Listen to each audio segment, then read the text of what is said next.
Today we sit down with a man whose name has been synonymous with LU wrestling for 40 years, Liberty Wrestling coach Jesse Castro.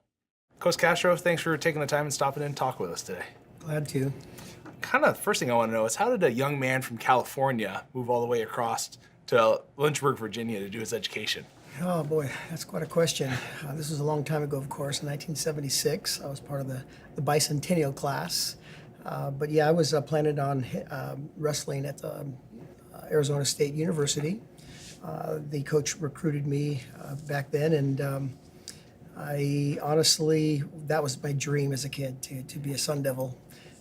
So I was heading that direction, and I got a call from this coach from a small Baptist school out in Virginia, Coach Bob Bonheim. I was so impressed with him that he was more interested in me as a person and my spiritual development, and as a young believer, I was attracted to that, but yet still I was set on Arizona State. However, my plans changed that summer when the coach was persistent, and my mother, who said, I really feel this is the Lord, calling you to Virginia. And sure enough, I ended up in the back of a Datsun pickup truck, traveling 3,000 miles with two guys I've never met in my life, to a school that didn't have a campus. Right. Well, you have all these wrestlers. I know it's a team, but it's very much an individual sport. What's the number one characteristic that you look for in an athlete? I think a strong will, is a type of tenacity and a resolve to do the things that it takes. That really separates, in my opinion, the elite athlete to the good athlete, if you will.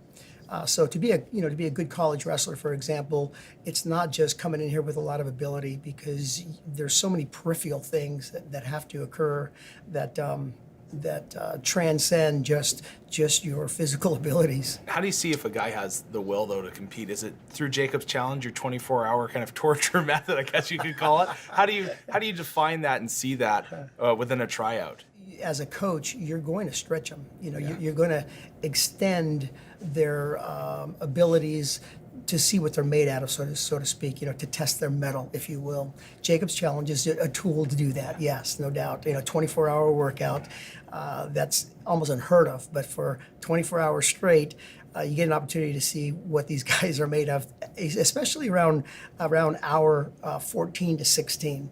Because they come in with a demeanor that's pretty light, excited to be there, but all of a sudden, things start to change around hour 16, and that is, they start to get a little more irritable, frustrated with each other, and just let's just get through this. And so it does. It tests them, no doubt. I know Liberty Wrestling, in my opinion, is kind of your baby. You brought it back to life in 2005, and you've been with it. But how, personally for you, how tough was it when it had to go from an NCAA sport to a club sport because of Title IX? Ooh, that's a very emotional question, if you will, but it has been a while. But when you're doing as well as we did, Eastern Regional Champions for 5 years in a row, qualifying 24 to the Division I National Tournament, being in the top 3 academically in the country in Division I. I mean, we really, really set some good precedents, and we're on the right track as far as our recruiting class coming in. So yeah, it was pretty anticlimactic, to say the least. But you grow where God plants you, and where we are right now in the NCAA, we're growing. When you look at all your time at Liberty University, can you give me a favorite story from when you were an athlete here, and also a favorite story from when you were a coach here? Oh.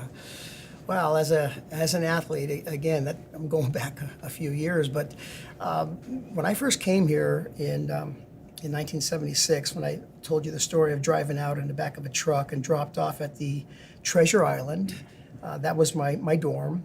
We had, at that time, 21 roommates. I had 21 roommates with 2 toilets, 2 shower heads, and as soon as I stepped on campus, I was given a hammer and told to make my bed.